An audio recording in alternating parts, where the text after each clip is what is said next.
ये जो क्वेश्चन का शुरुआत पार्ट है, ये थ्योरी है, इसका मैथमेटिकल पार्ट से कोई कनेक्शन नहीं है।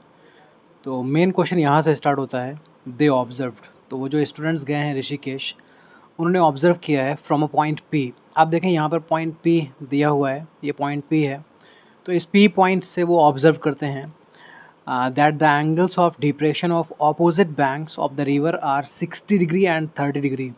इस पी पॉइंट से इन्होंने इस साइड एंड इस साइड दोनों साइड एंगल्स ऑफ डिप्रेशंस जो ऑब्ज़र्व किए हैं वो 60 डिग्री एंड 30 डिग्री हैं। तो आप देख सकते हैं कि इस साइड जो एंगल है वो 60 डिग्री है। ओके, यहाँ से स्ट्रेट देखिए और यहाँ से आप इस बैंक को देखिए। ओके, तो आप देखिए दोनों के बीच एक एंगल बन रहा है, ये एंगल ऑफ डिप्रेशन होता है। जब भी आप नीचे देखोगे तो एंगल ऑफ डिप्रेशन बनेगा और ऊपर ऊपर देखोगे तो एंगल ऑफ एलिवेशन बनेगा। तो क्योंकि ये एंगल नीचे देखने पर बनता है, इसलिए ये एंगल ऑफ डिप्रेशन है। तो एक तरफ एंगल ऑफ डिप्रेशन 60 डिग्री है एंड दूसरी तरफ जो एंगल ऑफ डिप्रेशन है वो 30 डिग्री है। एक बार स्ट्रेट देखिए, एक बार स्ट्रेट देखिए, ये स्ट्रेट लाइन जा रही है आर की तरफ और ये जा रही है बैंक की तरफ। तो इनके बीच जो एंगल बन रहा है ये 30 है।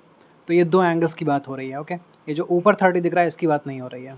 ओके, इसको अभी इग्नोर कर दें, शायद ये किसी और पार्ट में ज़रूरत पड़ेगी। तो फिलहाल आगे बढ़ते हैं। ये दो एंगल्स ऑफ डिप्रेशन है 30 एंड 60। राइट साइड में 30 है, लेफ़्ट साइड में 60 है। तो पूछा गया है and the height of the bridge is about 18 metres from the river. River से ब्रिज की हाइट 18 है। मतलब आप देखें, रिवर इस लेवल पर है और ब्रिज इस हाइट पर है, तो इसके बीच की ये दूरी 80 मीटर्स की बना है। ओके, इसी तरह अगर दूसरे साइड आकर देखें तो दूसरी साइड ये और ये, इन दोनों के बीच की दूरी 18 मीटर है। मतलब ये हाइट 18 मीटर है। आई होप समझ में आ गया। अब पहला क्वेश्चन पूछा गया है, find the distance P A. तो पी ये रहा और ए ये रहा, मतलब हमें लेफ़्ट साइड में जो ट्रायंगल दिख रहा है उसमें आना है। तो आप देखें, this point is P, this point is a और इस पॉइंट का कुछ नाम दे देते हैं। चलिए नाम दे देते हैं क्यू। तो आप देखें ट्रायंगल आपको दिखेगा पी ए क्यू। ओके, मैं इस ट्रायंगल को शेड करके दिखाता हूँ। ये है triangle P A Q, this is triangle P A Q, ये है triangle P A Q. Okay, दिख गया ट्रायंगल पी ए क्यू। अब मैं एक ट्रायंगल इस तरह का यहाँ ड्रॉ करके दिखा देता हूँ। ये ट्रायंगल पी ए क्यू है। पी लगभग यहाँ पर है, क्यू लगभग यहाँ पर है और ए लगभग यहाँ पर है। तो ये है पी ए क्यू। ये एंगल गिवन है 60 डिग्री और ये वर्टिकल लाइन है, ये हॉरिजॉन्टल लाइन है। तो इनके बीच में ऑब्वियस सी बात है कि एंगल 90 डिग्री रहेगा। तो ये ट्रायंगल पी क्यू ए एक राइट एंगल ट्रायंगल है। इसमें अगर आप ट्रिग्नोमेट्री लगा दोगे तो आपको कोई भी अननोन साइड मिल सकता है। और याद रखें क्यू ए 18 मीटर गिवन है, क्योंकि ब्रिज की हाइट उन्होंने बोला है 18 मीटर्स है। तो ये क्यू ए 18 मीटर्स है। आपसे पूछा गया है पी ए क्या होगा। चलिए शुरू करते हैं, ट्रिग्नोमेट्री लगाते हैं। तो आप देखें ये जो एंगल 60 है ना, इसके जस्ट ऑपोजिट वाला साइड गिवन है। तो एंगल के जस्ट ऑपोजिट साइड को हमेशा हम परपेंडिकुलर बोलते हैं। एंगल के ऑपोजिट साइड को हम परपेंडिकुलर बोलते हैं।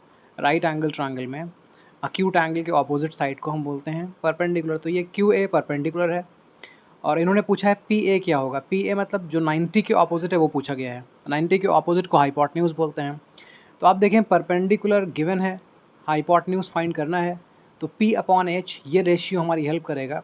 और ट्रिग्नोमेट्री में इस रेशियो को साइन थीटा बोलते हैं। साइन थीटा का मतलब P अपॉन एच होता है। चलिए इसी की हेल्प से हम फाइंड कर लेते हैं हाइपोटेन्यूज मतलब AP। तो मैं लिखता हूँ साइन थीटा की वैल्यू 60 है, परपेंडिकुलर की वैल्यू क्यू ए है और क्यू ए आप लिखो या 18 लिख दो, सेम बात है, अपॉन हाइपोटेन्यूज पी ए है। अभी जो साइन 60 है इसकी वैल्यू √3/2 होती है। साइन 60 की वैल्यू √3/2 होती है। एंड दूसरी तरफ वी हैव 18/PA। तो मैं 18/PA को कॉपी कर देता हूँ, 18/PA क्रॉस मल्टीप्लाई कर लेता हूँ तो मुझे √3 PA की वैल्यू 18 2 टाइम्स 36 मिल जाएगी। तो PA की वैल्यू हो जाएगी 36/√3। ये है PA की वैल्यू।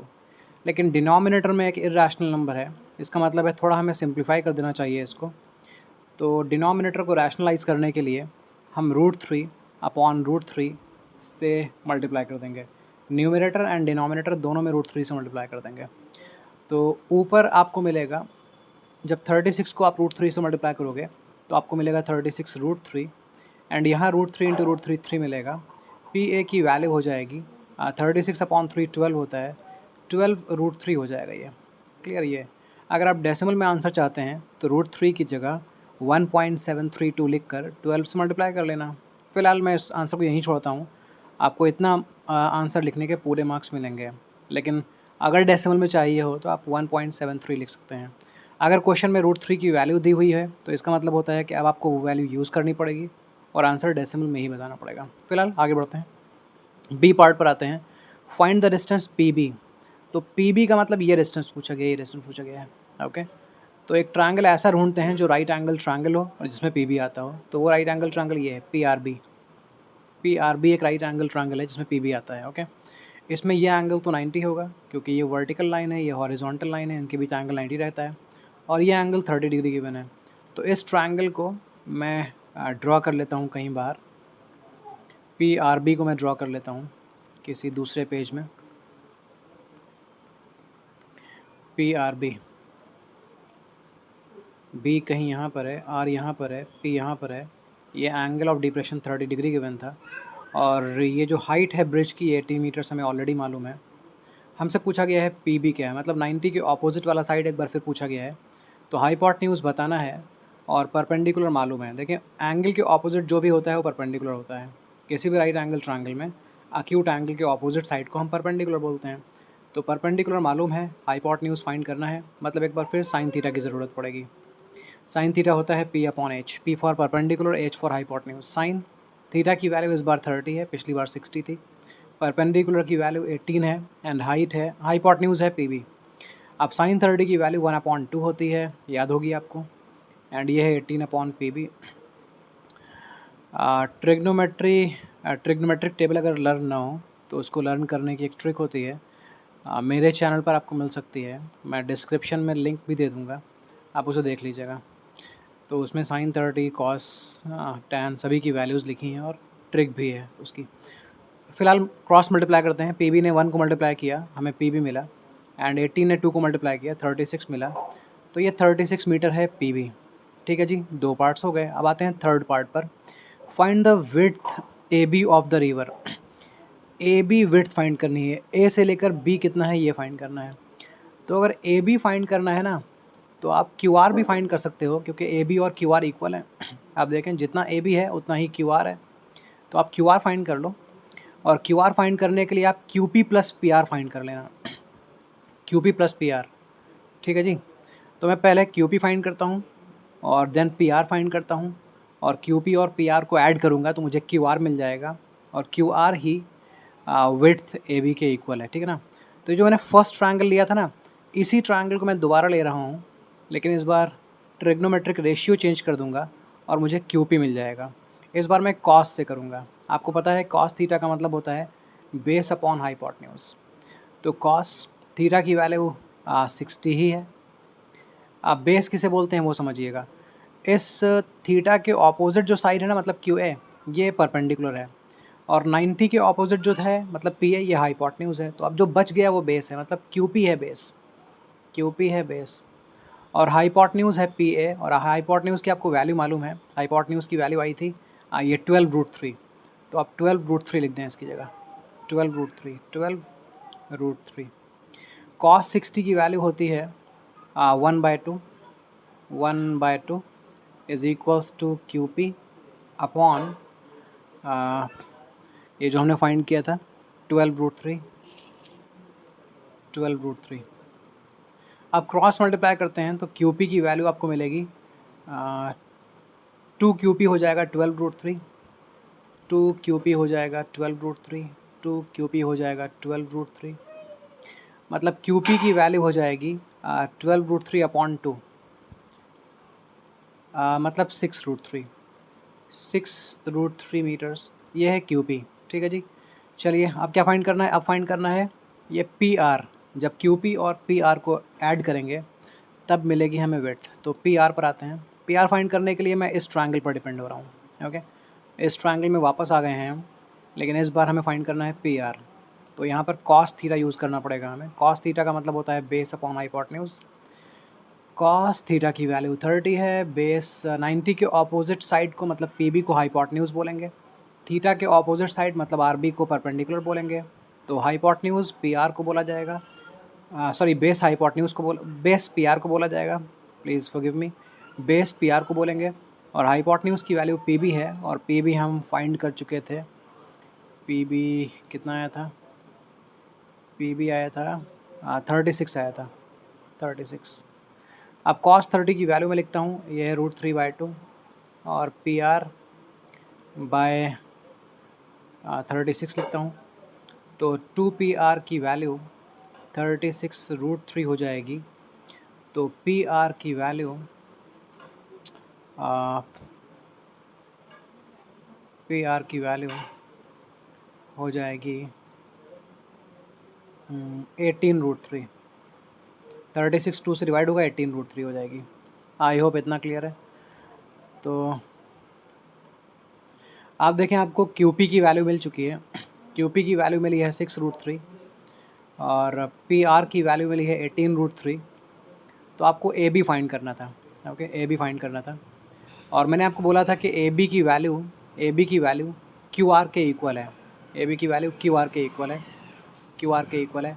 और QR का मतलब QP प्लस PR होता है, QP प्लस PR होता है। और QP और PR की वैल्यूज़ हमने अलग अलग फाइंड कर ली हैं। QP की वैल्यू 6√3 है और PR की वैल्यू 18√3 है। तो we are going to add 6√3 and 18√3. On adding, we are going to get 24√3. So 24√3 meters is the height. If you want to convert this in decimal, you can write 1.732 here. 24 से multiply कर लीजिएगा, answer मिल जाएगा। Okay, लेकिन एक और भी part है, हो सकता है कुछ स्टूडेंट्स इस पार्ट को करना चाहें, तो ये भी बता देता हूँ मैं। Find the height B Q. Height B Q, ये पूरी हाइट फाइंड करनी है। If the angle of elevation from P to Q भी 30 डिग्री। अब उन्होंने ये बोल दिया है कि जब P से Q की तरफ देखते हैं, Q मतलब ऊपर की तरफ देखना पड़ रहा है, और जब भी कभी ऊपर की तरफ देखना पड़ेगा तो एंगल जो बनेगा उसे हम एंगल ऑफ एलिवेशन बोलते हैं। तो ये जो एंगल ऑफ एलिवेशन बना है 30 डिग्री की बना है। ओके जी, एंड हमें फाइंड करना है QB डिस्टेंस। तो QB में से आपको RB तो पहले से मालूम है 18 मीटर्स, बस आपको QR फाइंड कर लेना है। तो मैं ये ट्रायंगल ड्रॉ कर लेता हूँ। ओके, ऐसे इरेज कर लेता हूँ and I am going to draw this triangle. PRQ triangle draw कर लेता हूँ। P is somewhere here, P is somewhere here and this point is R. Okay, लगभग वही पोजीशंस में ले रहा हूँ। This is PRQ, this is PRQ। This angle of elevation is 30 degree and we know PR, हमने PR find किया था and PR was 18√3। आप देखें, PR हमने यहाँ फाइंड किया था, इट वॉज 18√3। तो मैं PR की जगह 18√3 लिख देता हूँ एंड हमें QR फाइंड करना है, QR फाइंड करना है। तो मैं यहाँ पर tan थीटा यूज़ करूँगा। tan theta is equals to perpendicular upon base.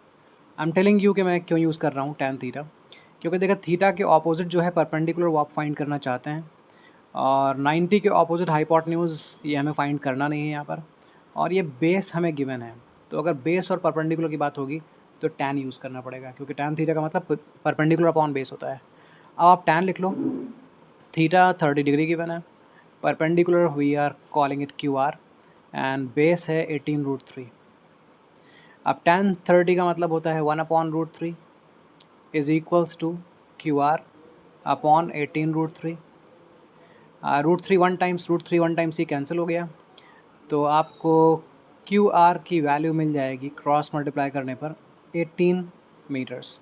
तो QR की वैल्यू 18 मीटर है और BR की वैल्यू भी 18 मीटर है, मतलब पूरा जो BQ है वो हो जाएगा 36 मीटर्स। ओके, आपको BQ फाइंड करना है, BQ फाइंड करना है। BQ फाइंड करने के लिए आप BR और RQ को ऐड करोगे, BR और RQ को ऐड करोगे। BR 18 मीटर्स था, RQ भी हमने फाइंड किया 18 मीटर्स है, मतलब ये पूरी हाइट हो जाएगी 36 metres. So everything has been explained, I hope it is clear. कोई कन्फ्यूजन है तो you can ask me in the comment section.